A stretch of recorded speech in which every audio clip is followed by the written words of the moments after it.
नमस्कार, न्यूज 18 देख रहे हैं आप और आपके साथ मैं हूं अंशिका पाठक।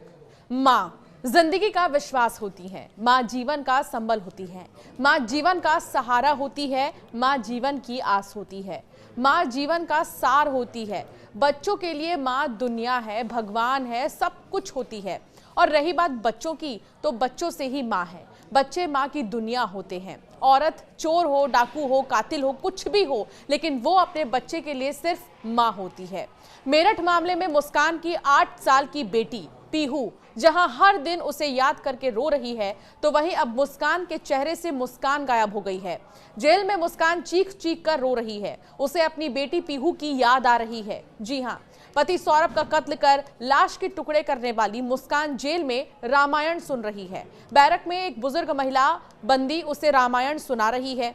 सोमवार को राम के जन्म की कहानी सुनते ही मुस्कान रोने लगी। उसको अपनी बेटी पीहू की याद आ गई।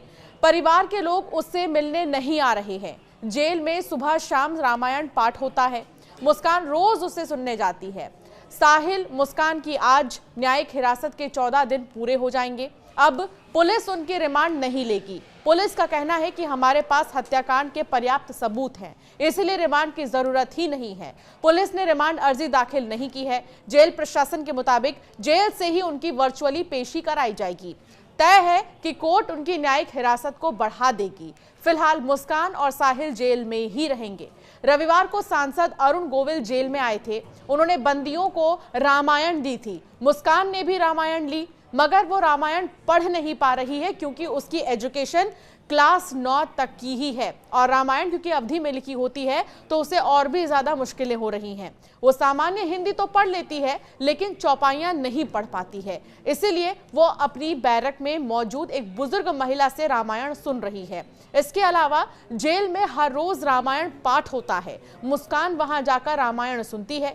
तो वहीं जेल सूत्रों के अनुसार जेल में मुस्कान को दूसरी बंदी महिला ने रामायण का बालकांड सुनाया। इसमें जैसे ही राम जन्म की कहानी आई, उसे सुनकर मुस्कान अपनी बेटी को याद करने लगी और चीख चीख कर रोने लगी। उस महिला बंदी ने मुस्कान को समझाया और फिर चुप कराया। 19 मार्च को साहिल और मुस्कान को जेल लाया गया था। दोनों नशे की लत की वजह से परेशान थे। उनकी काउंसलिंग तक करानी पड़ गई थी, मगर अब धीरे धीरे दोनों नशा नहीं मांग रही हैं, ऐसा दावा जेल प्रशासन कर रहा है। फिलहाल 14 दिन के जेल में सिर्फ शुरुआती दिनों में दोनों नशा न मिलने के कारण बेचैन हो रहे थे। खाना नहीं खा रहे थे, सो नहीं रहे थे ठीक से और करवटें बदल रहे थे। उन्हें कुछ दवाइयां भी दी गई थी। अब दोनों अपनी अपनी बैरक में शांति पूर्वक बैठे रहते हैं। मुस्कान अब सिलाई कढ़ाई के लिए ट्रेनिंग ले रही है, जबकि साहिल खेत पर सब्जी की बुआई कर रहा है। मेरठ में सौरभ राजपूत मर्डर के 27 दिन बीत चुके हैं। इस हत्याकांड में 3 स्तर पर जांच चल रही है। पहली पुलिस के स्तर पर, दूसरी फॉरेंसिक जांच हो रही है और तीसरी cyber cell. Police case diary, cyber cell की मोबाइल जांच के बाद अब फॉरेंसिक टीम की जांच में कई चौंकाने वाले खुलासे सामने आ रहे हैं।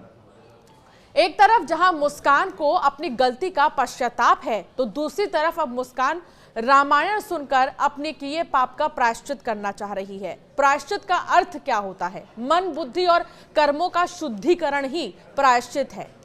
अपने किसी व्यवहार, भूल, दोष या किसी भी तरह के किए गए को अगर आप याद करते हैं तो इससे होने वाला दुख या कष्ट पछतावा है, यानी कि आप इसको लेकर पछताते हैं। शास्त्रों के अनुसार प्रायश्चित एक ऐसा कार्य जिसके करने से मनुष्य के पाप छूट जाते हैं। लेकिन क्या आपको पता है, इस दुनिया में ऐसे घोर पाप भी हैं जिसकी आप लाख कोशिश कर लें प्रायश्चित की, तब भी उस पाप से आपको छूट नहीं मिलेगी। एक ऐसा ही पाप मेरठ की मुस्कान ने किया। मुस्कान ने अपने बॉयफ्रेंड के साथ मिलकर जो पाप किया, उसके बाद से तो मुस्कान की हर तरफ निंदा हो रही है। यहां तक कि जो नीला ड्रम है वो काफी तेजी से वायरल हो रहा है। अब तो पत्नी से लेकर प्रेमिका नीले ड्रम की धमकी देती नजर आ रही है। फिलहाल मुस्कान को न केवल अब अपने पति की मौत का दुख है, बल्कि बेटी की याद भी बहुत ज्यादा आ रही है, खासकर तब जब वो रामायण सुन रही है।